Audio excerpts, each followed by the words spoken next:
carry the weight, but we're never alone. You fought for the flag, now fight to be heard. Your truth is a flame, we're lighting the world. Sip of the spear of veterans, Roundtable, where the brave take a stand. A round table forged by a brotherhood's hand. From the front lines to freedom we speak without fear. This is our moment. Sip of the spear of veterans, Roundtable.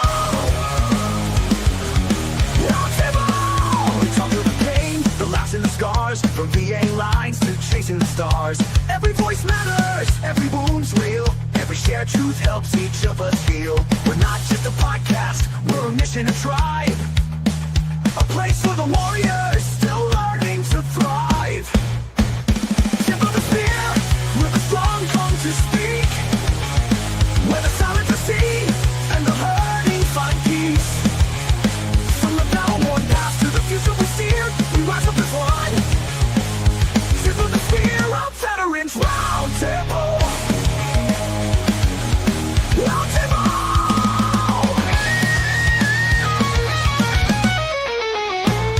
We talk through the pain, the laughs and the scars. From VA lines to chasing the stars.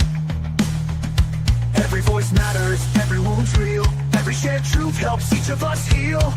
We're not just a podcast, we're a mission, a tribe. A place for the warriors still learning to thrive. Tip of the spear, where the strong come to speak. Where the silent to see and the hurting find peace.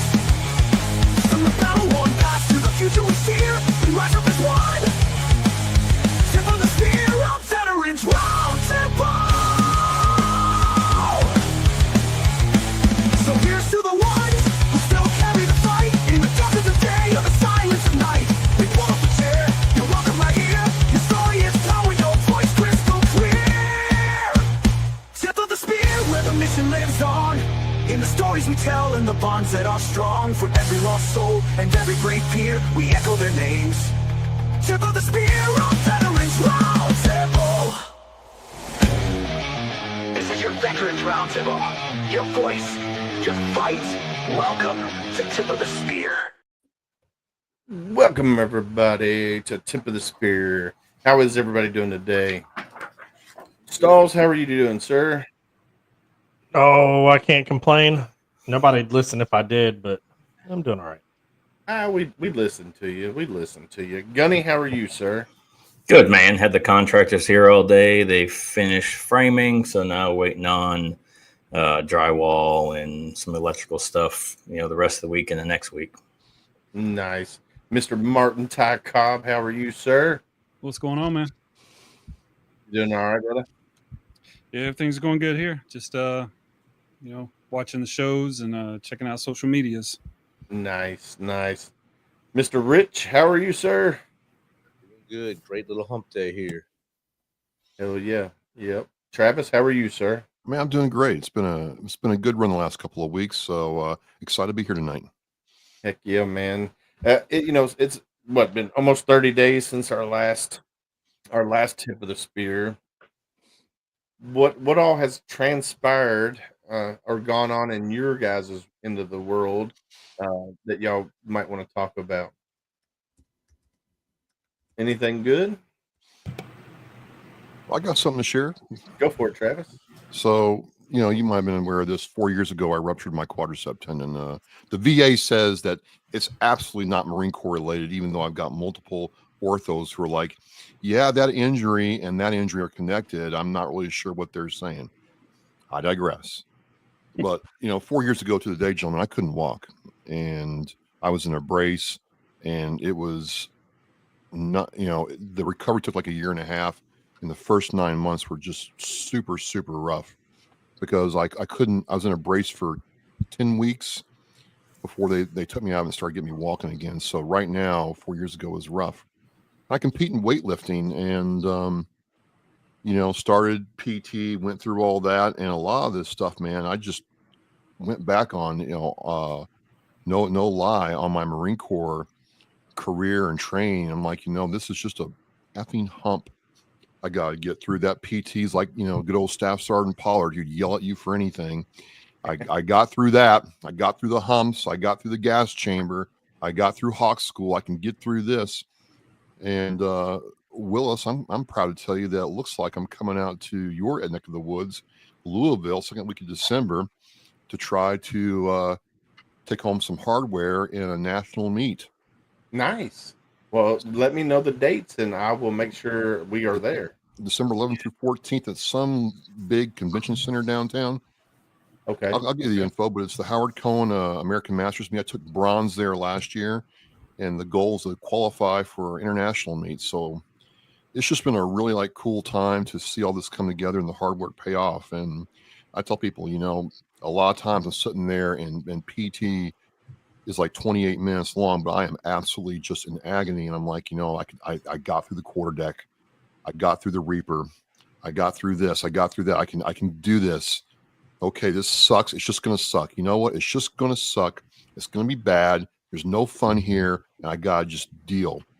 And I dealt, and 4 years later, I'm hitting the payoff, man. So it's just that Marine Corps stuff, that stuff we learn in the military does apply outside. And so it's nice to see when it actually works. Heck yeah. Heck yeah. Well, I guess Tim will be back there in just a minute. No, that's awesome. Yeah. So December 11th through the 14th.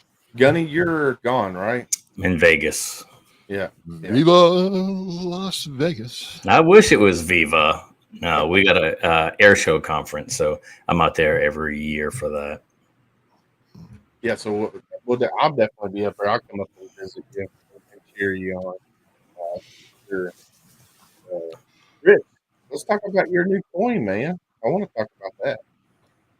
My coin. All right. Yeah.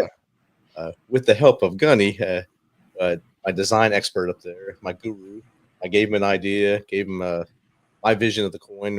If you have yours in your hand, it'd be easy. I don't have mine here. There it is. You can see it has almost like a rotor wheel on there. So as veterans, we all work together, and those cogs in the wheel there, they work together. So we all come together as one, just like we do here on the tip of the spear. I wanted to do that there for the MisFitNation. Well, that's very nice. Gunny took my idea and he ran with it. Willis, it's upside down. Oh, maybe it is. It's down under. It was the right way up, down under. It's Stranger Things. It's all, we're in the upside down. Right. Then on the backside, okay, of course, pay homage to all the services, even Space Force, and our three sayings: stacking victories, challenge accepted, and do hard things. I think the last one.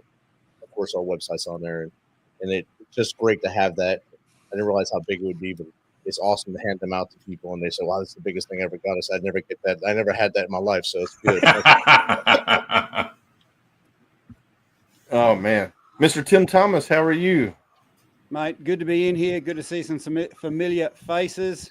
Mr. Deed, it's been a while since you've been on. Yeah. So how's the weather down under, brother? Well, middle of winter. It's you guys have stolen all our sunshine. So but this time of year, longer nights, shorter days. People are in sort of a hibernation state. So any sort of activity you can do in the wintertime is like triple the return. Compared to the summer. So I'm doing my best to, breath work, sunrise, activate the system, get out of hibernation, and Heck yeah. No, I love it, man. I thanks for coming on and hanging out with us, Tim. So a story that just broke today. I know we were talking about it before the show started, but the arm, I guess it's the Army. I'm assuming it, or I don't know if it's maybe DOD wide, because I know Marines, we're not in South Korea very long. I mean, we're maybe 3 months there when we're there gunning. It depends, man, on what your training cycle is. Like when the MEU came in, it was only 2 to 3 weeks for full Eagle. I ended up spending 2 months there because I went over a month early to do camp guard. But even when I was there, there were limited personnel there. I mean, there were more Navy on base with the Seabees than there were Marines. And then the battalion came in and spent, a month there training and everything. So it just depends, man. We don't have a huge presence there all the time like the Air Force and the Army does. Yeah, so it looks like as of October, when October 1st hits, unaccompanied service members will be going from 12 months to 24 months to help quality of life and enhance readiness in the face of regional threats. Do we actually think it's going to enhance the quality of life or and the morale of the soldiers and the airmen that are there? It could definitely, because they know they're not there just for basically 10 months. That you're there if you're there for the 1 year. Because the first month you're in replacement, last month you're kicking out the door, basically doing a right seat ride with whoever the unlucky dude is that comes in. Now knowing you got the 2 years, you're there that whole time. Then if you're there with your family, now it's 3 years. I told my wife this change. She said she wished it happened while we were there. We did 2+ years when I was there, 2008 to 2010. I also did 2 unaccompanied before that, so I have a lot of time on the peninsula. Never had a bad tour per se. I guess it's going to depend on where you're stationed, right? What base you're stationed at over there, and geographic location in the country. But if it was me being stationed in friggin' Pohang for 2 years unaccompanied, no, that would not this dude, not at all. Now, if I'm up in Osan or Seoul or even closer to the DMZ or some of the other bases, oh yeah, absolutely all day. Just because you're that much closer to a larger population of people and civilization, if you will. But yeah, being down in Pohang for 2 years, I had enough in 2 months, let alone that long. So it's only 2 trains to get out of Pohang to Seoul. You're good. Yeah, man. Dude, I don't know if I could do 2 years in Pohang. I'm right there with you, Gunny. There's only so much of club love. Yeah, club love you could do. Yeah. Mr. Kim can only take care of you so much. You know what I mean? True. Oh man. What about you, Stalls? You think it helps or does it hinder the morale? I think it's like Gunny said. It just depends on where you're at. Yeah. But I think it's going to depend on if it's a voluntold or a volunteer basis as well, too, right? Because if you volunteer for it, obviously you know what you're expecting. But if you're that guy that's or girl that's voluntold, man, we all know how that goes. Yeah, I'm about to say if you tell me that I'm going to Korea for 2 years unaccompanied, I'm going to tell you to kick rocks. Yeah. So. Some kick rocks. I've never been to Korea, but after being in Yuma, I would take Korea over Yuma. Yes, absolutely. 100%. And you get some great electronics. Yeah. Yeah, I see. I think if I was there for 2 years, I'd probably leave as a private. It's the easiest way to come back as a specialist is go there as a sergeant. So yes, yeah, because I almost got a NJP when I was there for throwing a MRE explosive over the field into a rice paddy. Me and Shoemaker, we made a MRE Gatorade friggin' MRE bomb and threw it at the little kids that was trying to trade their sister for an MRE. Yeah, needless to say, that was not smart on our part. And then we got ratted out by all of our guys because they didn't want to get in trouble because Liberty. Hell yeah, we were about ready to get our 72 taken away from us. Yeah, Liberty. Libo over ratting out you two? Hell yes. I mean, it wasn't me, but it was somebody in first platoon. I do know that. Oh hell, I'm gonna have to track him down now.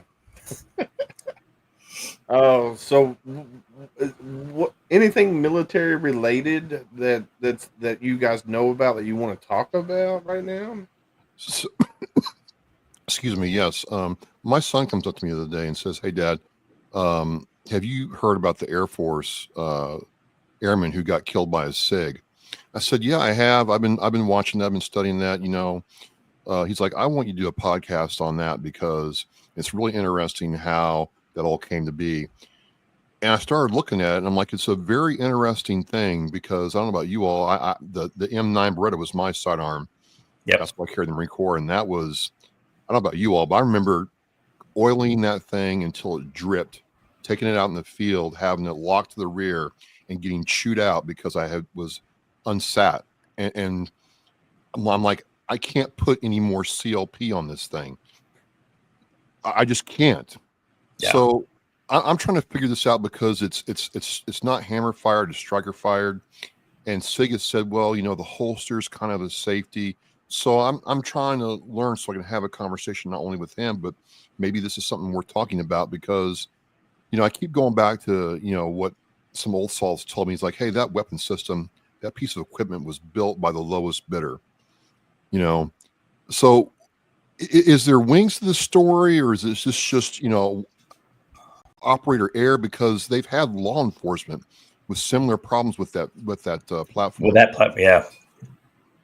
What do you all think? Well, the first people here that were issued them was the Special Forces group, and Okay. Special Forces fires a lot more than any of us do on the regular side. Yeah. And they have gone away from them already, less than 2 years, because of the issues with them. They're back to their Glocks and their Berettas since they kept them all in the team rooms. They don't use their SIG at all anymore. Yeah. Just for those reasons. Yeah, there's a known issue with that weapon specifically. And whether it's a negligent fire or a fire on its own type thing. But that's been something that's been known since that platform came out. Yeah.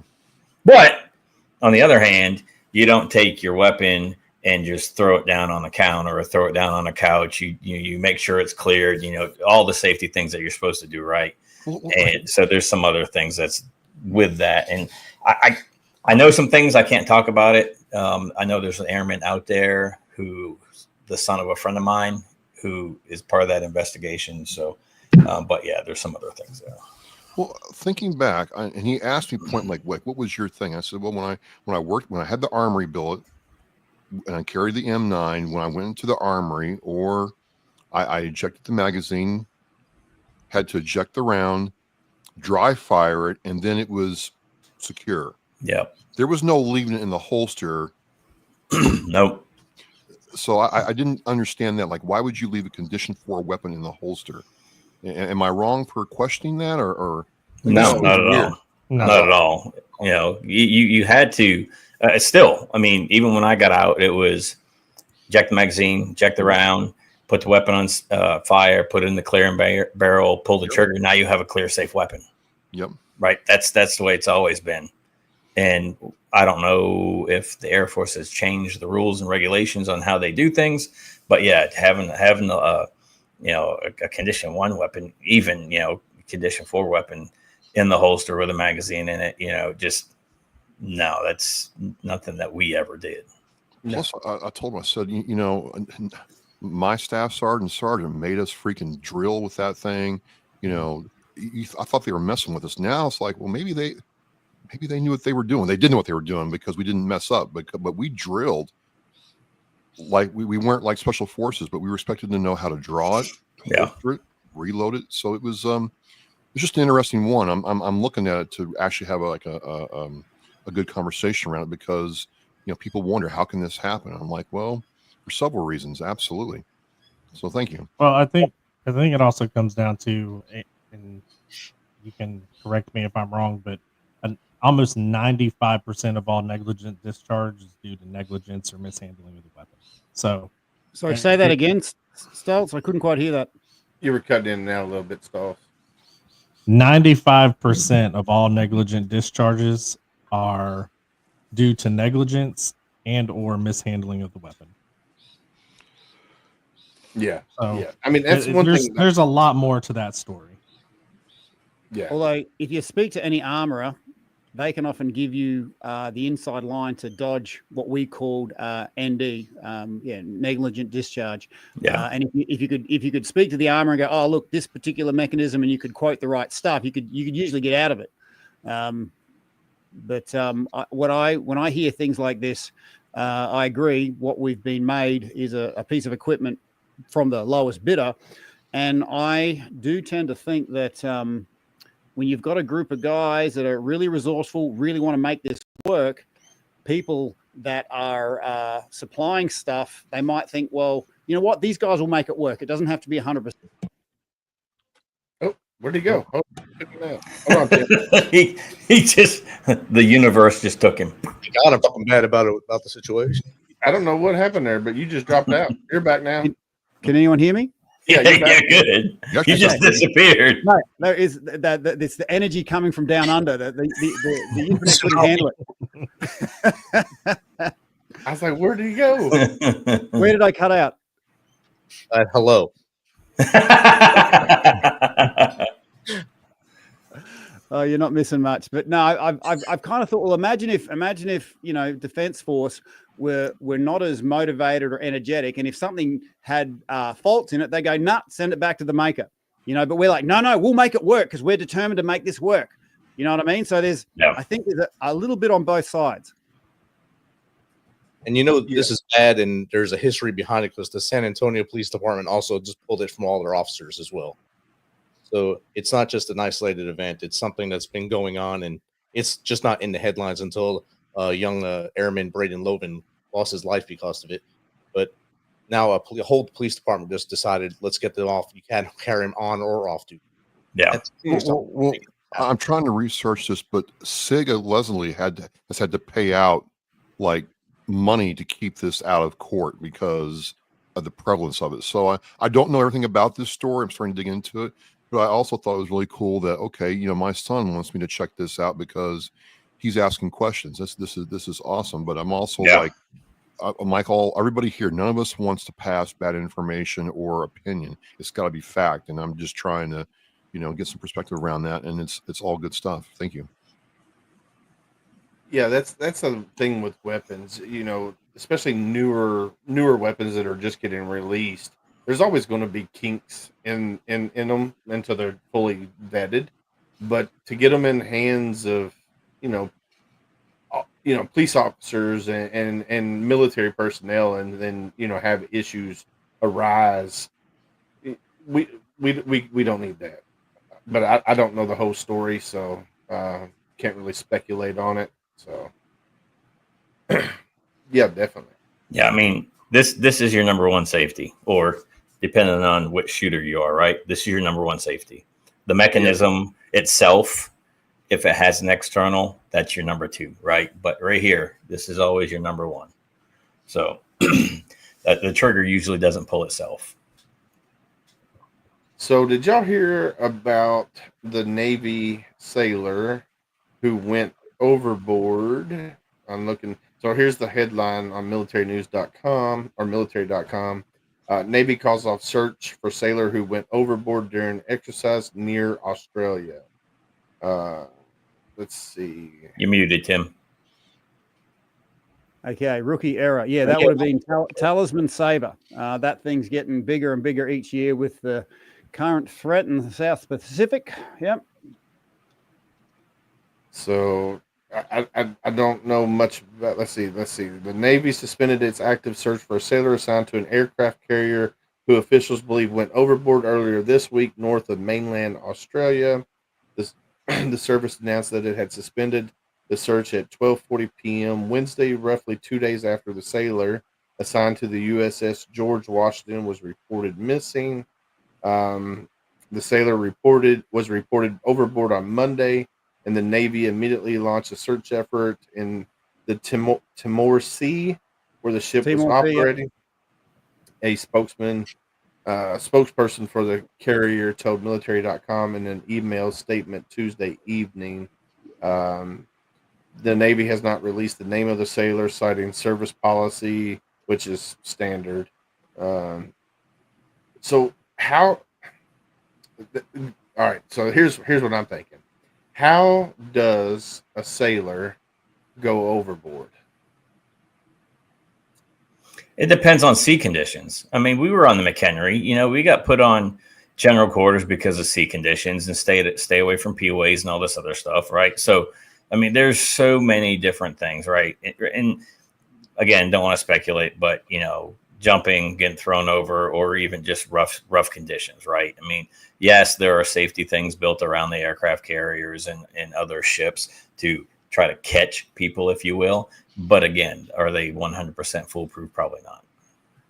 Well, the other thing is these exercises have tens of thousands of moving parts, and they just write off the fact that, we're going to lose a few, but the idea is the collective gain will be better than what's lost, and that's kind of how they play chess with us soldiers. You know, you might lose one, but you'll gain more. And I was part of what I do is help manage fatigue in certain areas. So I was consulted with this because a lot of most accidents are some form of fatigue relation, oddly enough, you know. Yeah, it's I mean, it's not acceptable, but it happens every year when there's all these people coming together that it something like this usually happens, you know. Well, if I may, some of us might remember that Marine back in the late 90s who jumped off the boat to avoid weighing in and somehow stayed alive for what, 2 days? Yeah. The real story, like he was a corporal or lance corporal, was a little heavy, and they were grinding him on PT. Well, it happens, you know, that ship chow is good. And so he decided to go for a swim. But the thing was, his actual, you know, water survival skills were on point. He actually used his cami blouse as a life preserver and didn't get eaten by a shark. That was pretty. And they were going to give him a NAM. He didn't go overseas in Australia then. Do any of you guys remember that? Because that was a big deal. That was like 95, 96 time frame. Yeah, that's how old I am. Yes. You're not that old. But this is also the same Navy that lost 2 F-18s in the Middle East off of a carrier. So 3. Yeah, I was gonna say. Okay, so I was giving 10. them credit for 2. But It was 3, and they crashed into a civilian boat as well. Same ship. Yeah. So yeah, Tim, so I think it comes down. I think it comes down a lot now. Is I think there's a lot of complacency now. You know, we're coming out of a wartime effort. Now we're in kind of that in between effort where we're kind of not in a conflict, maybe in a conflict. Who knows? Tomorrow, maybe we are, and then we're not doing the things that we were doing during a wartime effort. So we're not training as hard. We're not really putting forth the effort. It depends on your branch, right? So the Marine Corps still does Unitas. The Marine Corps still does the Westpac. They still do the Med Flow. So the infantry units are still training like they've always trained, right? I mean, when I came in 97, it was train for war, train for war, train for war, train for war until something happened, right? Whether you got put on a humanitarian mission or air alert or whatever, you know, there was always something going on within the Marine Corps infantry, always. Now, Navy, somewhat the same way, right? If that fleet's training for a Unitas, you know, their op tempo is a little bit more than it is if they're back home. But when they're back home, most of the time they're docked. Unless the storm's coming in, they ship them out to sea. Yeah, see, I was in a LURS unit, so we were always doing something, whether it was humanitarian missions or training missions. So, yeah, it's funny. I heard an interesting statistic just here. We had the annual Commando Association ball. So, you know, black tie event, put your miniatures on, all that sort of stuff. And what the guy said is in the unit, Afghan veterans only occupy 8%, and they're considered the Vietnam veterans now. Yeah. And that kind of rocked my world. I'm like, what? You know, are we that far away from this conflict that we're considered like Vietnam veterans? And there's only 8% serving that have actually seen action? We are, but we're not, right? So all those guys and girls that were that were part of that huge op tempo of deploy. I'll speak on the Marine Corps half. Deploy for 7 months, come home for 5. Deploy for another 7-8 months, come home for 4 or 5. You know, that cycle over and over again. So I picked up guys when I came off recruiting duty in 2004. 10 days later, we deployed to Haiti, which was combat operations. We come back from there, deploy 5 months, 6 months later to Iraq. They come back again. So this is 04, 05. They already have 2 combat deployments now within a year of being in the Marine Corps. That following year, 06, deploy back into Iraq again. And then deploy on ship. They had 4 deployments, 4 full deployments, and never had to re-enlist or extend. The guys and girls were done with that tempo, and they started getting out after their 4 years, 5 years, if they ended up extended for something or voluntold or, you know, stop loss, stop move. But I mean, a lot of those people got out. And you look at leadership today, you know, there's guys, I was looking at some of the leadership that's within the Marine Corps right now. Some of these sergeant majors and master gunnies came in after I did. Right. And they're at their like 22, 23 year mark. I mean, they're promoting quick. They're getting leadership billets quick. Even some of the, you know, colonels and I'd say full bird colonel and maybe like a brigadier may have came in around the same time I did or after. And they're in that leadership role because of what the up tempo was and what it is now. And of course, the Marine Corps goes from 210,000 back to 183,000, I think is where they're at or trying to get to. And, you know, Marine Corps did away with tanks. So what do? You move to a different unit or you go over to the Army if you want to stay with your tank.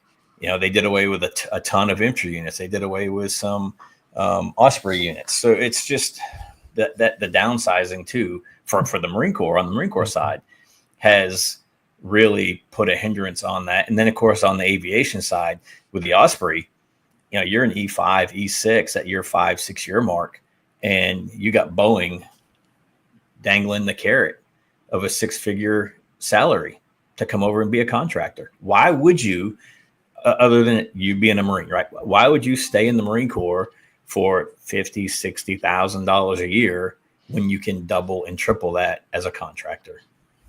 Yeah. Well, that's what a lot of guys were doing when I was in. They would get out and they'd go contract because it was, you made 6 figures to go contract for 6 months. I mean, well, why wouldn't you? So, but I just looked it up. So why didn't you, Stoltz? Well, let's see. They don't offer life insurance for people who deploy as a contractor, and I felt like my life was worth more than 6 figures. That, and I was tired. I was tired of fighting. I did 3 combat deployments, 2 to Iraq, 1 to Afghanistan, and then I did 22 humanitarian missions. So I've been to the Congo, I've been to the Czech Republic, I've been to Korea. I mean, I've been everywhere doing humanitarian and training missions. So I was deployed or overseas, not stateside, 6.5 years of my 8-year contract. So right. I was tired. Yeah, got it. But I looked it up. I looked it up about your statistics. So did you know that 2 million service members deployed to Iraq and Afghanistan, 2.7 million deployed to Vietnam, and to Gunny's statement, I got a buddy of mine who's still in. He's about to hit 22 years. He said that 5% of his unit has combat patches. Yeah. Combat. Sorry, what? Combat patches. So in the Army, they wear combat patches for the units that they deployed with.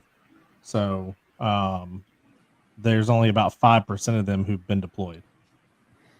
On that, when I started my job I'm in now in 2018, I went to teach in front of a class of soldiers. I'd say 90% had that right sleeve covered. Now it's probably less than 2 people in the classroom have something on their right sleeve as I go in there and teach. Yeah. Yeah. Plus, I got out in the time where it was like the standards were starting to go. You had a lot of guys who got in on waivers that had felonies before they got in. So the discipline was like here, and then it just dropped off. Okay. And I was like, question for the group. I'm hearing your starts. Question for the group. How many guys here are shocked when they hear themselves saying, back in my day? No, wouldn't have happened back in my day. I've been retired for almost as long as I was in. Right. So I knew that there'd be a day that I'd get to the point where, when I was in the infantry, right. And I've been out of the infantry longer than I was in the infantry. So I knew that day was coming. And, you know, I still have friends. Matter of fact, the very first person, I almost said kid, the very first person that I enlisted in the Marine Corps as a recruiter is still in. And he is I think he's Chief Warrant Officer 3. And he went the Marine Gunner program, and he's planning to stay his 30. But see, so he's been in 22, 23 years already, 24, maybe 24. But, you know, I was like, and I talk to him all the time. And then my son's godfather is a master gunny, and he's in charge of maintenance for the East Coast. And just listening to some of the things that he's talking about and how some of the kids are, and their kids are 18, 19, 20-year-olds. I mean, they're as old as my son, that they'll look at the maintenance log and be like, all right, here's task 1. And they'll go complete task 1. And then they'll come back and be like, what do I do now? Well, what the hell's next on your log, bro? What's the next thing that has to be done? There's no initiative with this group. You tell them to do something, they'll do it, and they'll do it great. But they won't move on to that next step. They have to be told to move on to that next step. It's like the younger generations lost that that free thinking portion where they're like, the logical thinking is like, okay, I'm done with this now. I can go and do this instead. Hold on, let me ask for permission. Yeah. It's almost like the kid in the classroom that asked for permission to go to the bathroom after the teacher said you don't have to ask for permission. So it's that mindset that this younger generation has. They don't think for themselves. They want people to tell them what to do. They want to be led by somebody, but how do you find leaders from people like that? And they don't want to be outside. They get off work and they sit in their room on their computer or the PlayStation or whatever gaming system, and they don't leave. They don't do anything. Man, when I got off work, we were either out at Onslow Beach, we were in Myrtle Beach, we were in Virginia Beach. It was just one of those things that, but when I was younger, as soon as I woke up in the morning and had breakfast, my mom put boot to ass and got me out of the house. Out the door, yeah. But, and I couldn't come to the street lights, come on. Exactly. I couldn't come back till the street light was on, or I was hungry or had to go to the bathroom. I don't think. But if I had to pee, I better go up beside the shed. There's no reason for me coming to the house if I have to go pee. So I ran into you say that. Go ahead, Trev. So I ran into a gunnery sergeant that I know in the recruiting, and he talked about the fact that back in our day, Marines are getting in trouble doing stupid stuff, out in town raising hell. But he's like, it's almost weird because they'll get together and play Call of Duty or whatever online in their barracks rooms, and it's almost, as long as they're not drinking, there's no problems. He's like, it's a real hard thing. Like, they're not hellraisers anymore. They want to go there, play their games, they'll come to work, they'll PT, but they're not interested in getting out in the community at all. It's amazing I think it's how funny. malleable our brains are, I think, in adjusting. Like the brains of the young people have been impacted by this easily fed dopamine, whereas, back in our day, our bodies used to have to go out into the real world and gather the dopamine by raising hell. Punching on with your mate was just part of the dealio. Getting beaten up at school was just Tuesday. It didn't make the papers. It was just, No. But sorry, I cut you off, Stoltz. Oh no, you're good. So it's funny to think about that, because I can remember many times not going to bed till 3 a.m. because I was out at the bar drinking and had to go and do a PT test the next day, and go do the PT test, get through my entire work day, right? And then go back out that very night, because guess what? You're not tired after you get done with whatever you got to do. It's time to go raise some more hell. So, but nowadays, I mean, it's like these, and I hate to call them kids, but they are. It's like these kids don't just know how to go out and touch grass. Like, just go and do something. Get out in front of this screen. Like, I'm gonna tell you, I'm in front of a screen all day at work. I hate it. It drives me crazy. So when I get home, it's if I didn't ride my motorcycle to work, I get home and I get on my motorcycle and I go ride for an hour just to get out and clear my mind. But if I rode my motorcycle to work, I take the long way home. It takes me an hour and 20 minutes to get home versus 30 minutes. So I don't know what it is about being in front of these video games and these TV screens and all that, but it is warping the minds of our younger generation. Yeah. Mr. Ty Cobb, you've been awful quiet tonight. Well, I'm just listening. You got a lot of good input here. I mean, I tend to agree with Mr. Tim. Like, when I was born in Corbin, Kentucky, way back in the late 1900s, 1975. Like you said, I would be out all times of the day, get my hands dirty, causing all kinds of ruckus with a lot of different kids in my family. But there's nothing to do in Corbin either. Even still today, there's nothing to do in Corbin, right? So it's that. Exactly. Right. He learned how to slaughter a cow at like 5 years old. Hey, you're not joking. East Kentucky meat packers, Gunny. You know what I'm saying? Yeah, man. 25E. Yeah, that is where I learned that look.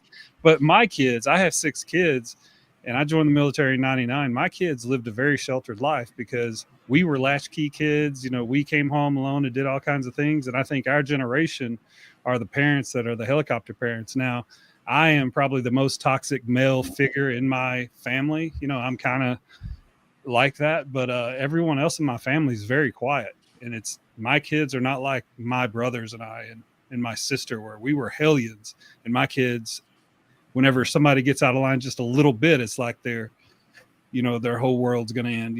Everybody keeps tabs on each other now. Before, if you fucked up, you would have to fuck up. And our parents allowed us to do that. And I don't think that the kids these days even have the ability to have that experience to get that wisdom from, oh, I should not do that. Do not touch the hot stove. Do not touch the hot water. What's this fence do? Yeah, exactly. I dare you to lick it. Yeah, exactly. Go over there and pee on the fence and see if you can see the color come up your rod. Yeah, my son is 12 years old, and I never deployed since he's been born. So I got out 8 years ago, and the person that he knows of me is completely different than the other kids know of me. But both generations, there's a 9-year difference between my first set of kids, with my first wife, and then my 12-year-old now. Still, they were raised with a prompt to go to the next thing. So that's probably why I don't keep going tasks. They want you to prompt them to tell, and they're just looking for that prompt that used to come on the iPad or screen or fucking Netflix or whatever. Yeah, I mean, as soon as they went to tablets or computers in school, man, it was all right. I'm done with this, and then that next thing popped up. Here you go. Now, that's the way it is. Where we had that book and we couldn't move forward. Right. So the days of having like an 80-pound backpack are gone. So I tell my daughter all the time. She's 16. I was like, man, you're lucky. I said I was lugging around a backpack, a gym bag, some freaking shoulder pads, a helmet, cleats. I mean, I was lugging around all that stuff, and here you get to carry a tablet. Stop. Yeah, you know the irony of that? The irony of not carrying something heavy is now they've got these weighted backpacks for kids to get back in their bodies and feel grounded, because they've got that compressive weight on their nervous system. It's now a therapy tool.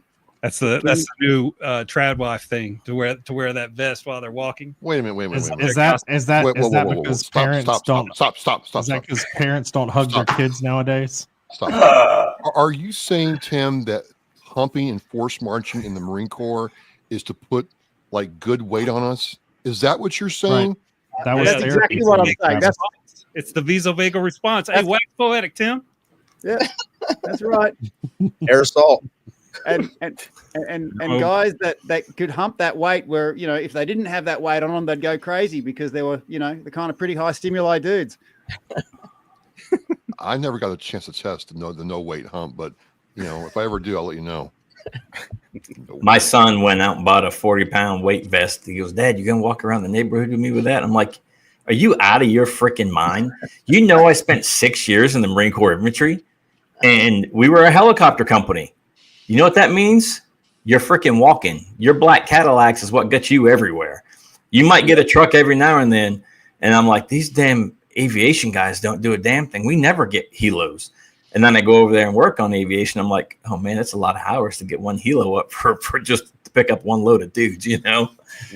And of course, I'm not thinking about the weather and everything else that plays into it. But yeah, man, I still got my bag downstairs, and it will not ever go on my body again. No. So Frank says somebody asked me to go on a ruck. So Frank says, did each meal you took to the field weigh 3 pounds and have a pack of cigarettes in there? I'm not that old. We ain't as old as you, Mr. Frank. Yeah. Somebody asked me to go on a ruck, and I was like, no, man, I'm good. I carried a rucksack plus a med bag the entire time I was in. I'm good. Has anyone Yeah. seen those wellness magazines saying, "Oh, the new phase is rucking. You can double your calorie output by just putting some weight on your back when you go for a walk. How easy is that? You know, burn twice as many calories. You know, and wear these constrictive clothings that have a thermal, you know, make you sweat more." And I'm like, this is insane. Right. And in 8 years, you'll be 2 inches shorter and have bad knees and bad ankles. And get denied for the VA because it's not Right. service connected. Right. Not it's your own service fault. connected. Yeah. 2 seconds. I just got to duck away. 2 seconds. All right. We knew he was leaving. Yeah, I see Rich's comment there. Yeah, I broke my stuff down.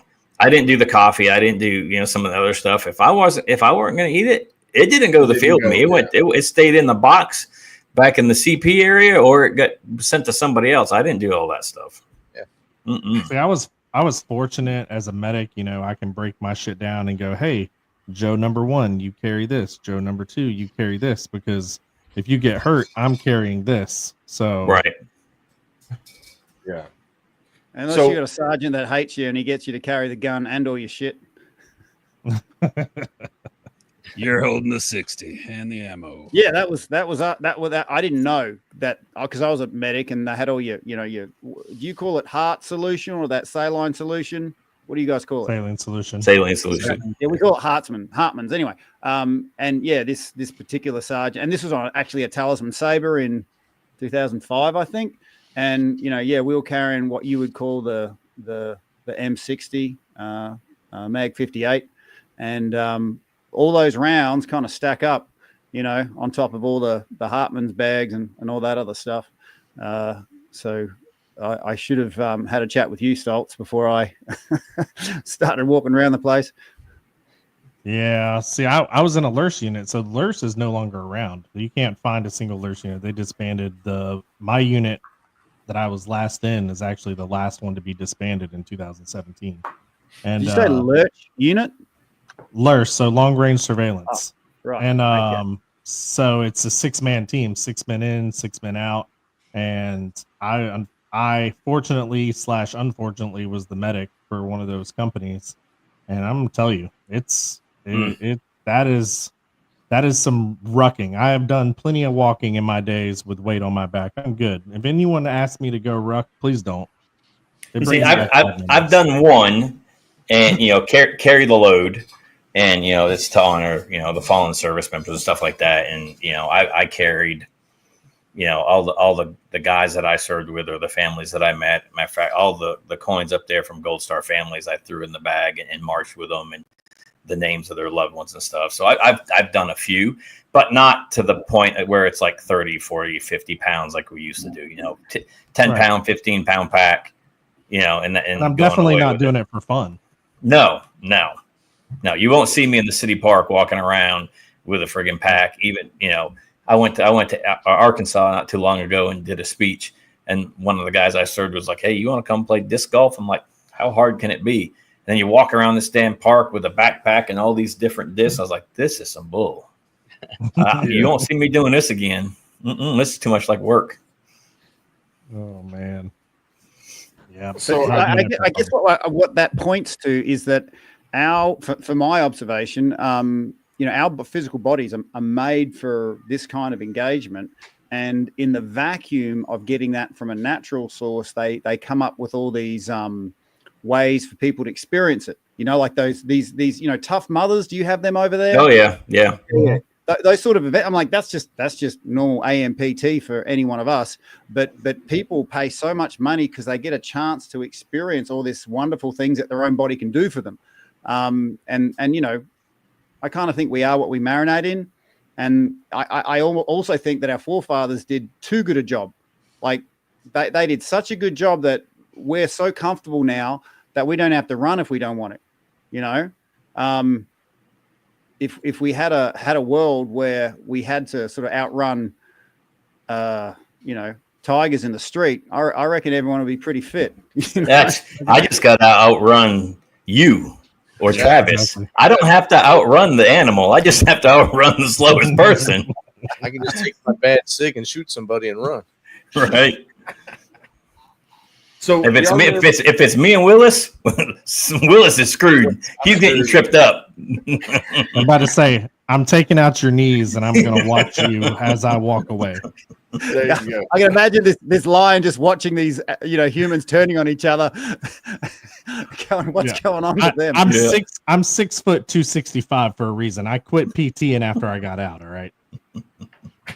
So Frank says I'm going to make a mud course in my backyard to cover my car payment. Yeah, right. Charge people money for that, Frank. That people pay money for that. Yep. Sure do. People pay So, money Ty, to do get you want to talk reconnected about to their own body. Ty, do you want to talk about those 2 events you just sent me? Oh, sure. On the 12th and 13th of September, there is a cook-off here in the greater Houston area called the Dandy Deese Memorial Cook-Off. It's, of course, for Operation Red Wing and for all those Navy SEALs that lost their life. You've probably seen the movie Lone Survivor.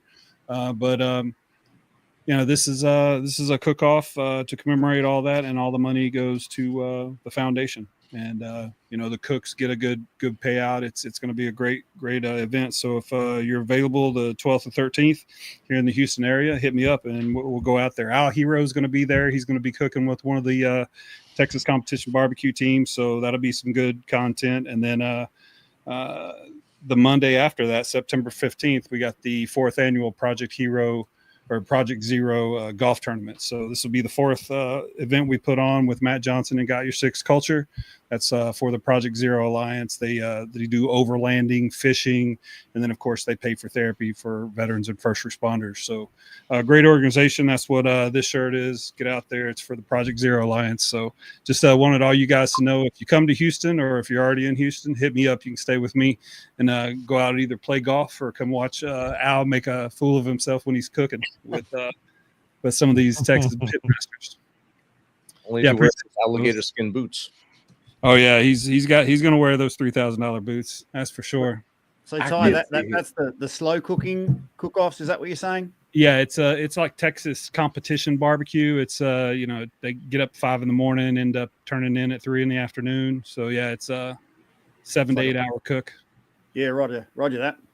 Yeah, they actually I do a show tonight actually at 8 o'clock called the Slow Smoking Gooder Show, and we're sending Texas pitmasters over to Australia, and they've had some pretty exciting events that you guys throw over there that some of our Texas pitmasters are becoming involved in. So I've always said there's a cool thing for the preparation for going out for a weekend of barbecue that there was for going to a range or something, getting your ammo ready, getting your protein ready, getting your grills ready, getting your weapon system ready, logistics, vehicles, equipment, moving out there. It's something that really kind of settles me when I'm out there with those guys. So anytime I can be in that environment, and especially it being a cool family thing, I want to extend that to you guys. So. Oh yeah. That's awesome. Yeah. Anytime, if you ever come to the States, Tim, look me up. If you come through Houston, we'll for sure. I am actually looking at getting over there, doing a bit of a tour amongst veterans and first responders. So yeah, let's keep that conversation going. Yeah, for sure. Because I'm from Kentucky, so I have no problem going up there to see Willis too. So if Kentucky's got to be it, we can do that too. Hell yeah. Hey, not all of Kentucky's like that. Yes. Where I was from, it's like that though. I'm from the hills, man. Yeah. Where Ty's from? Abso-freaking-lutely. You don't want to make a wrong turn down there because you might have some pretty mouth, boy. The hills do have eyes where he's from. I got to Jacksonville, Florida, and people were like, "Hey, watch out around here." I was like, "You don't know, man." Right. Where I'm from, the Hatfields and McCoys and all that kind of stuff. That's just prevalent. And it's still pretty real. Yeah, the Fugits. Yeah, the blue Fugates of Kentucky. What'd you say, Rich? My wife is a McCoy. There you go. That stuff's real. And there's all kinds of Hatfields in Barberville. Yep. Yeah, there is. Barberville. Barville. If you're from there. I'm from the great state of Texas. Now, I'm not from here, but I got here as fast as I could. But Texas is my home, but Kentucky is where I was born. I live here. I'm not from here. And that's what I tell everybody. Everybody's like, where are you from? I'm like, where am I from or where do I live? It's two different things. Two different things. Yeah. Yeah. Very It's like, true. I'm from Alabama, but I live in Florida. Oh, you don't hear any Alabama accent in you. No, you don't. Because I mean, my you dad got was Florida, but my dad was Air Force, so we Okay. traveled my entire childhood. So I've been you learned to north, enunciate your east. words in the Air Force. unlike sure, me, you betcha. I don't enunciate properly. Fellas, can I just Now, ask the group a question? Get some whiskey in me, and I sound like I'm from Alabama. I sound like I'm back from Yeah. Barbara. I love how the real talk comes out after a few drinks. Like it sort of sinks you down to the roots of your neural pathways in your brain. But I just got a question because it's been in my head, and I want to know if and don't say this just to agree, but I'm interested in because Gunny said something earlier about his time in and his time out. My experience of service is that being in the service is kind of like dog years. Like 1 year in is like 7 years out, and it can age your body in dog years. And the experience of service can be so rich and textured and intense that when you get out, time occurs very differently, because you don't have that rich, textured, very physical experience day to day. So I kind of felt that I was moving through my military career in one experience of time. Then afterwards, it was like falling through air. Like it's like I can't even feel the time going past. But like that's just to share, and I'd be interested to hear what you guys have experienced as far as time perception goes in service and out of service. Yeah, it does not feel like I've been out for almost 14 years. I think that time for me getting out has gone by a lot faster than what I thought, and than what I was in, right? And it's, I think a lot of it is still my job and still traveling and going different places, kind of like I was, when I was in the military, even though I'm seeing the same, like the first 3 years, everywhere I went, Willis was there in some way, shape, or form, whether it was Korea or Okinawa or Bridgeport or 29 Palms, Haiti. It's.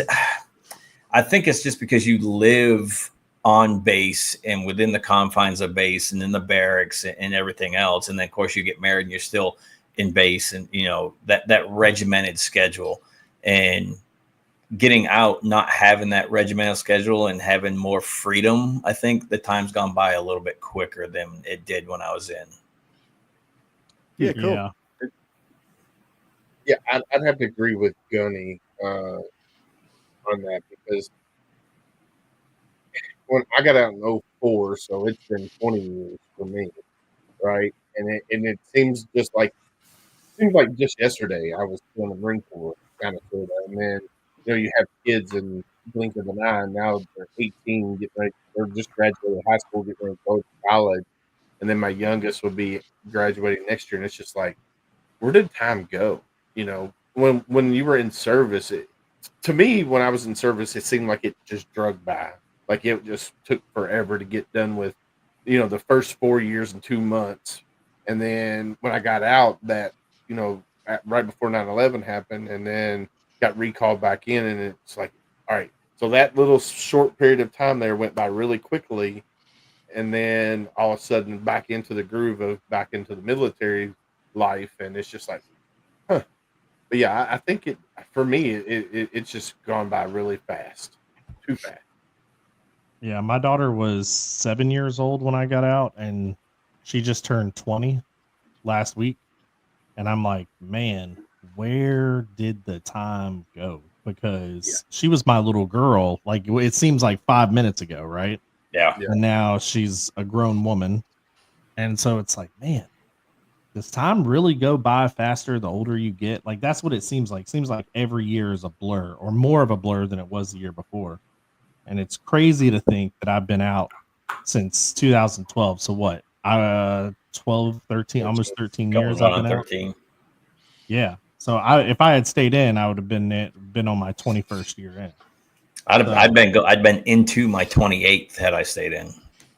Yeah. So it's had I crazy. been able to stay in.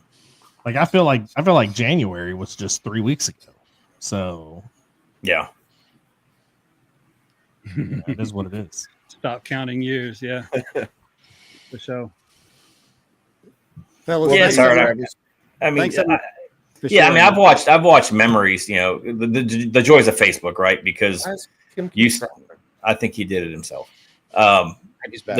The joys of Facebook, where you know the memories pop up, and there's an event that popped up not too long ago, and my son was 5 during this event, and I look over at him, and here he is in his uniform from work, and it's like, you're 19. Where did those 14 years go? You know, and it's like, oh my Lord. Now I'm listening to him like towing vehicles and writing tickets and doing, you know, governor detail and all this other stuff. And it's like, where? Yeah, I know. I mean, and then I see you guys out there doing, you know, training for marathons and stuff. And it's freaking crazy and how big he is compared to that photo, you know? Yeah, like so. This is my boy, and yeah, right now he's actually in Canada. He actually picked up a real life Canadian girlfriend. Dang. But when it's I tell crazy you, that time's just clicking off. Yeah. Now, fellas, I do have to leave a little bit early, so I want to thank everyone here. It's great being in this sort of masculine presence. I can sort of see. Do you guys know Sesame Street? Well, Yes. you know that thing they used to go, one of these kids is not like the other. Which one is different? Do you know? Can you play this game? It's rich. It's rich. But I want to leave you with just a little bit of value. Okay. Oh, there you go. There you go. Yep. You're gonna have to get up earlier to get one over on Rich. I just want to leave you with something. So when we can't sleep, when we can't calm down, there's a bunch of drugs that we can take, or they can give to us, right? Or if we want energy, there's a bunch of drugs we can take for that. Now, scientists have just realized something that the ancient Chinese have known for a long time. Our nasal passages, specifically the left and right, activate ones to help us calm down and relax and create more energy. So I'm just gonna give you a little something before I go. With your right thumb, hold up your right thumb, put it over your right nostril. So cover your left and right. Oh, it never gets old. Square gating. All right. And I want you to breathe in through your left nostril. In, and then out. Out. You'll be surprised how much you can blow out. Out.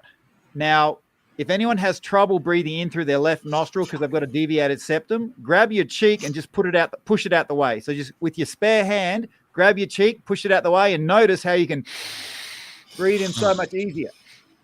Wow. Travis, just push your with your spare hand. I got plenty of room, dude. Somebody screenshot this. This is not a problem. My hands are getting tired from holding my nose closed. I'm telling you that. Like too much pressure, negative pressure. I feel better. I got the screenshot. Oh man. So going to sleep at night, just count 10 breaths in and out of your left nostril, okay, and that'll calm you down. Waking up in the morning, okay, left hand, left nostril, right nose activates the cortisol, activates the, get in and get going, okay. So just because I've got a deviated septum, had my face punched in a few times, and you'll find that accessing this medicine cabinet, which is just here, is a super easy way that you can self-regulate any time of day. I thought I'd just gift that to you guys. You've got it for the rest of your life. It's as plain as the nose on your face, as they say. Tiny kangaroo down. Tiny kangaroo down, sport. Tiny kangaroo down. Breathe through my nose, bloke. A little humor for you, Tim. A little Australian song for you. Just sing it with some emotion, Travis. Keep playing till I shoot through, blue. So Timey kangaroo down. All together now. Timey kangaroo down, sport. Timey kangaroo down. Yeah. No, my kid, yeah. my kid did the Wiggles, so they're all Australian. So Yeah. I had to deal with the Wiggles for like Oh, the 4 Wiggles are years. Australian? I didn't know that. Yeah, my Hey, kid. do you guys get resistance to interrogation where you sort of handcuff, thrown in a bag, and you get the same song played again and again and again? Yeah. Man, after having kids and listening to the same freaking Wiggles song again and again, I was bulletproof. I'm like, mate, I Yep. was born for this. I got Yep. kids.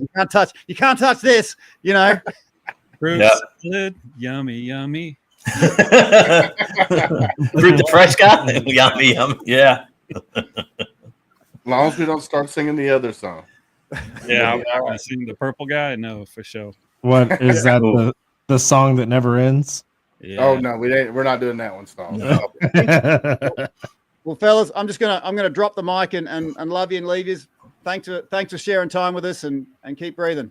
Yes, Yeah, man. Thanks, Tim. Take it easy, Tim. Yeah, so Frank says Baby Shark. that's the song. Don't sing that. Oh. Yeah, that's Oh another man. one. So I did want to say that there was a headline. I already closed it out, but it was. You remember the helicopter that crashed into the airliner back in January? There was a thing that came out saying that they found that the helicopter was above the altitude that he was supposed to be at. So I didn't really dive into it because I know that's a touchy subject with a lot of people. I think the full NTSB report is out now. Yeah. It's out. So, but yeah, anyway, it was a tragedy that what happened, but so Yeah. Yeah, but I read part of the transcript. He told her that he gave like, hey, you need to like change course, drop altitude, and it all appearances that what didn't happen. Yep. Not appearances. I mean, it didn't happen. Didn't happen. And you can't fight over control because you're going to crash if you start fighting over control. So you have to, pilot in command has to take the You got the it. stick I got and it. do what they're supposed to do. You know. I was trying to look something up. There was something that the fixed wing aircraft was using some type of GPS equipment that the helicopter rotary wing was not using.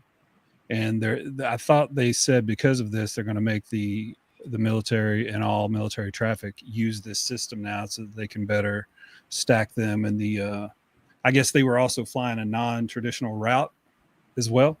Have you heard? Did you hear that? Yeah, and they were on nods as well, so they were doing low light training. Right. Well, I mean that's the part that I don't have any expertise or why they were doing that, but all I'm reading is they're going to change some of the actual requirements to fly through that area, and I think with George Washington or Ronald Reagan, getting renovated, I think it's going to become much bigger. They're going to need to fix that flow of traffic. Yeah, and you can't fly low light all the time. You can't fly high light all the time. You can't fly no light all the time, right? So you have to fly those missions when the Mother Nature allows it. And unfortunately, honestly, none of those high light, low light, no light missions need to be flown around major airports to begin with. Period. I don't care where they're at. Right? There's other areas they can go and fly to keep away from that.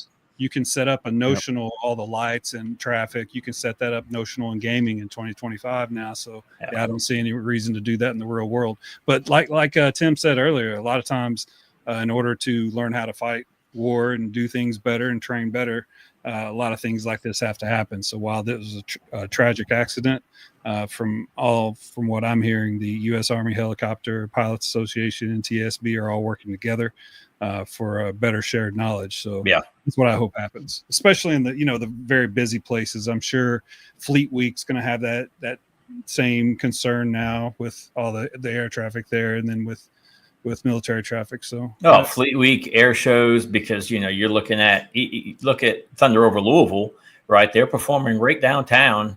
Well, what is it? Muhammad Ali's right down the street. Yeah.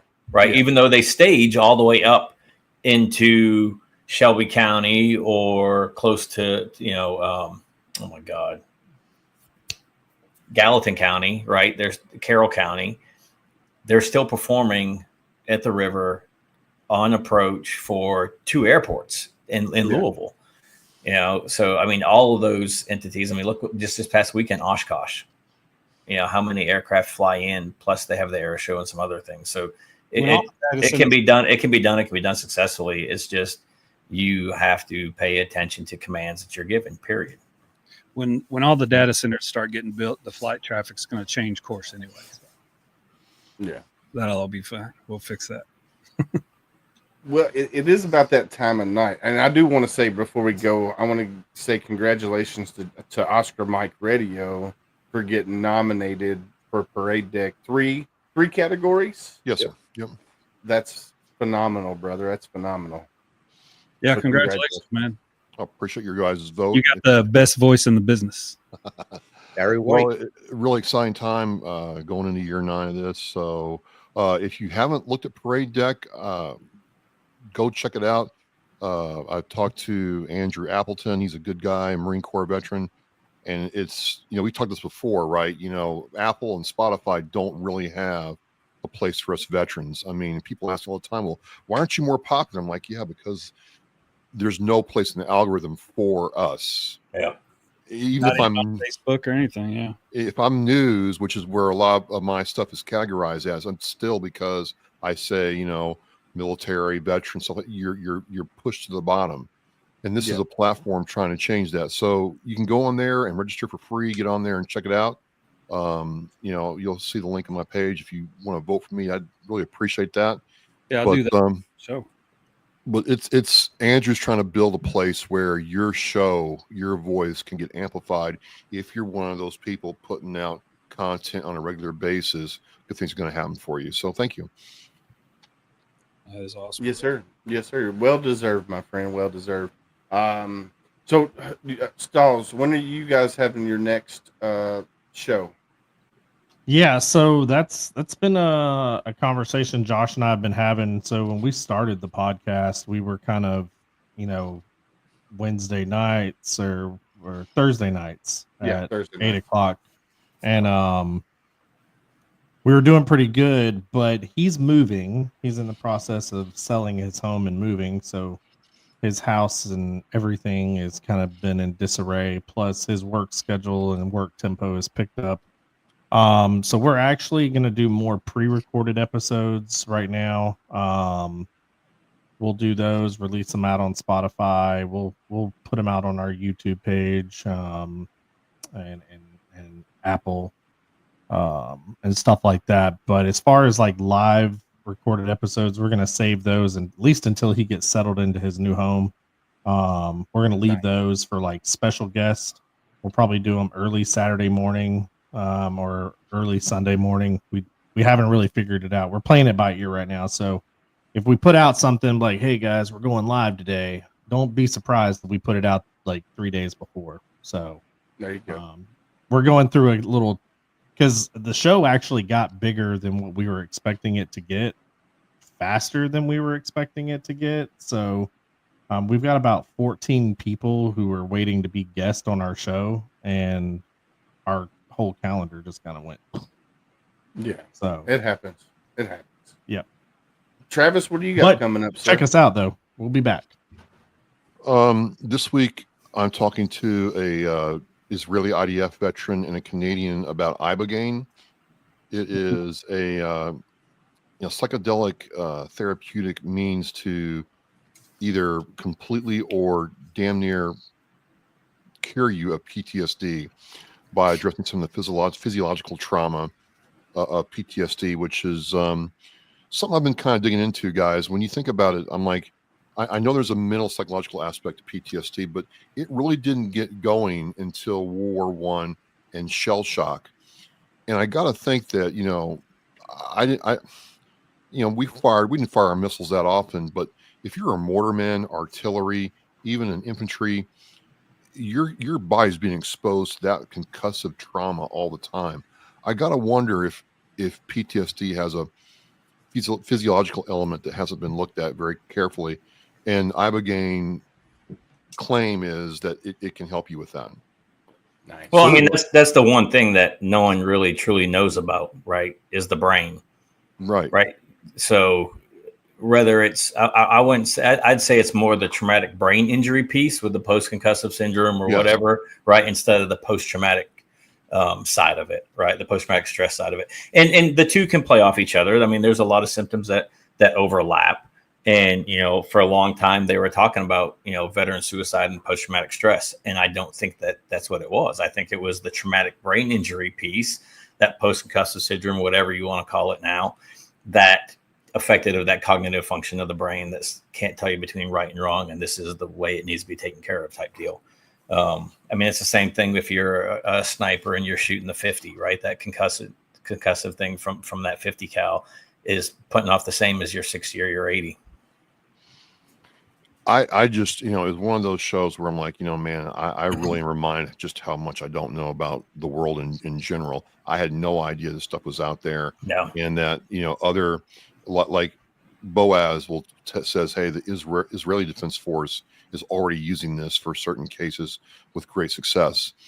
And so it just reminded me that, you know, there's a lot we don't know, tons we don't know about the brain. So it's interesting. Yeah, for sure. Yeah. I think it links in. Check out an article. I'm trying to remember who did it, but it's talking about micro concussions. They're small concussions that your brain experiences when firing a weapon system of some kind. Your brain gets exposed to these micro concussions, and it actually causes small areas of brain damage. And left-handed shooter, it happens more in left-handed shooters than right-handed shooters, just because of the way the weapon's built, because all that gas and everything's coming out on that side of the weapon. Mm-hmm. Nice. So because if you're left-handed and where the cartridge ejects, that's the gas and everything is escaping out through the ejection port, right? So, you know, your gas tube, right, runs down the barrel. And then when that round leaves, it forces the gas up into the gas tube, right back. And that's what forces that bolt to go back and put that new round in. Well, that gas tube exits right at above the bolt, right? So that all is coming out right here. So all that concussive force is coming out. I mean, I'm a wrong-handed shooter only because I'm, you know, left eye dominant.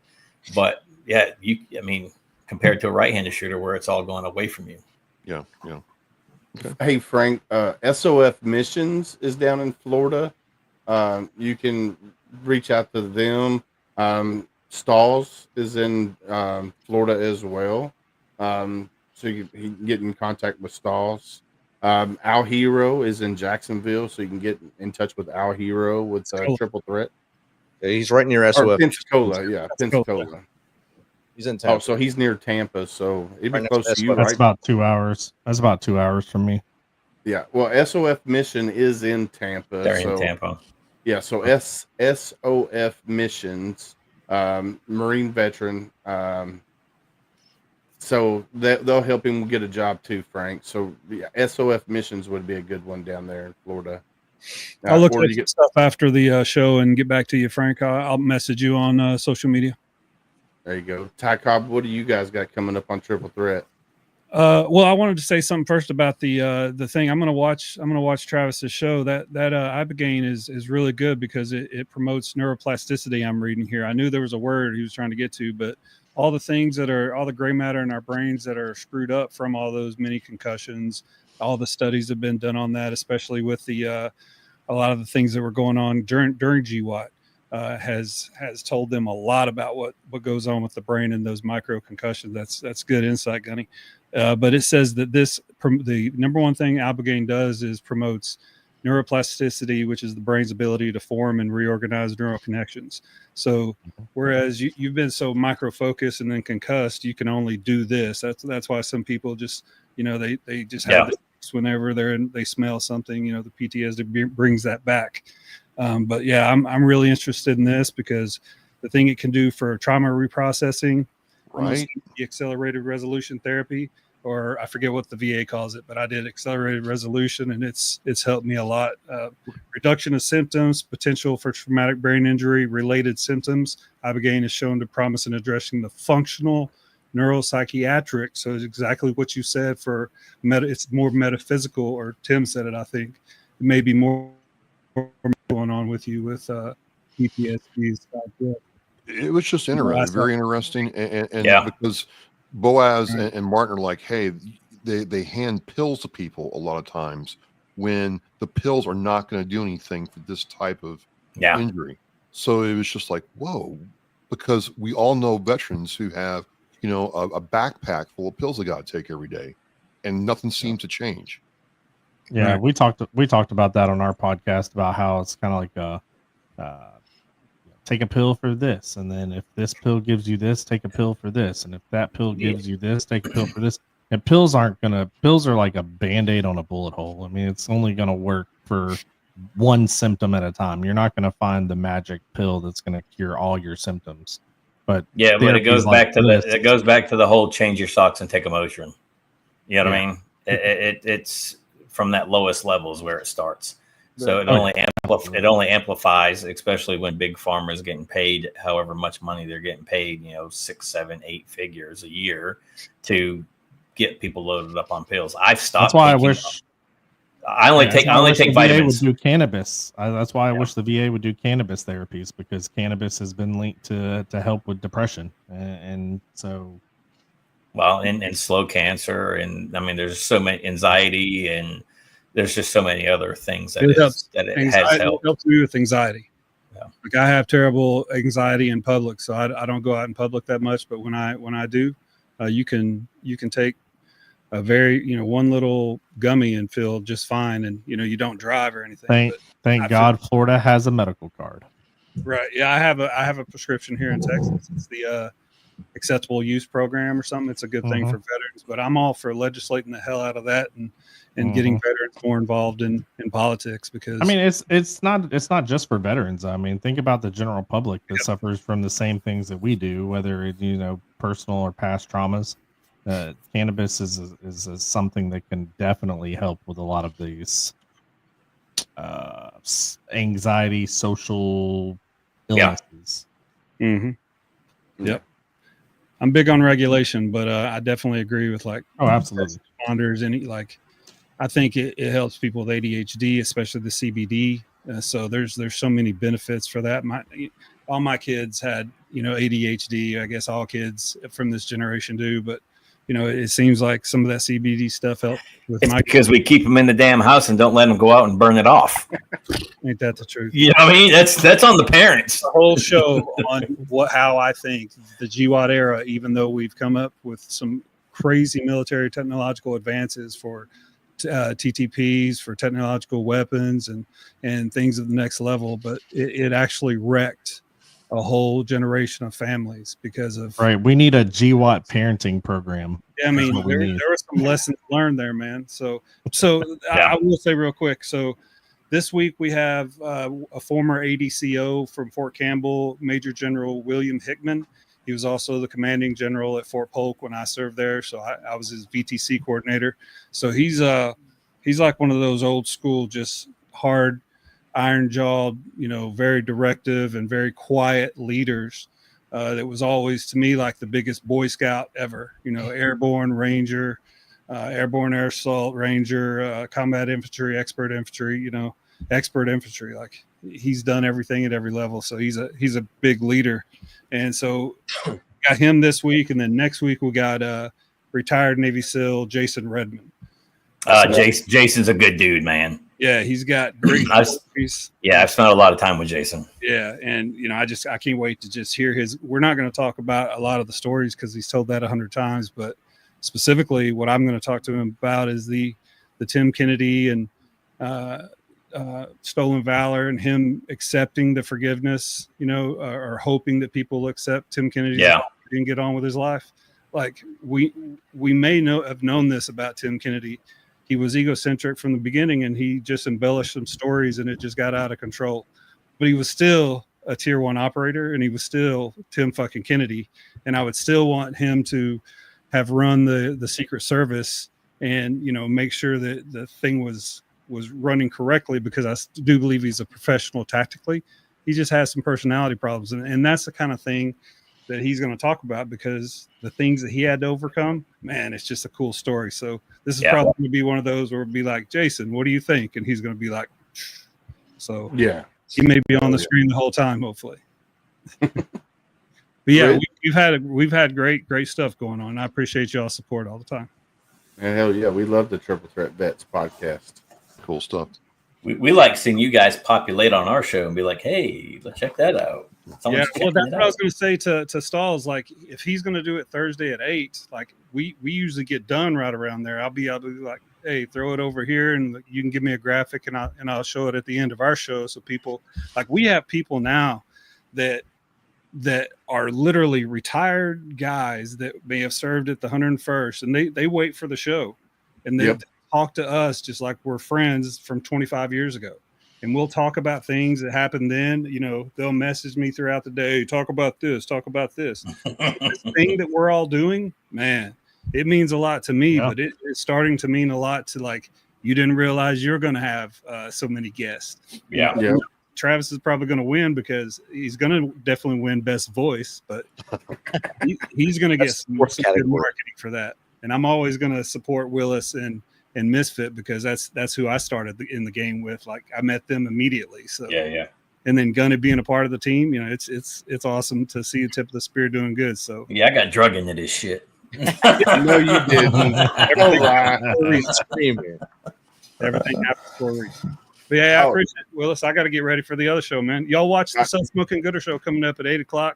So at So Smoking Gooder Gang, Bullhorn, Robert Rocha is the host. Come watch it. We like to talk about Texas pit barbecue and rate some boxes. Heck yeah. That sounds like a good time. Assault. Yeah, Nothing Willis, really I hey, got to brother. get out of here too, man. Stay unapologetic, my friends. Later. Rich, what do you got coming up, sir? This week I got Remzo Martinez, is Army veteran, marketing dude, and then I have Nathan Bowman, former first responder. Now he's the host of Just a Dude podcast.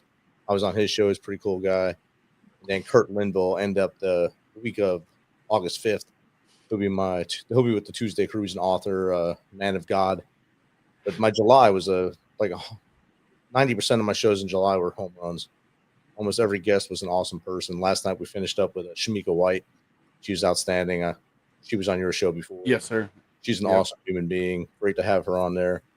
And, Travis, the first annual podcast awards, military podcast awards, I took it home. I want to see you with all three of them. Hey, I got one of those. I got in different categories. Yeah. I did. Nice. Bring it But, home to us.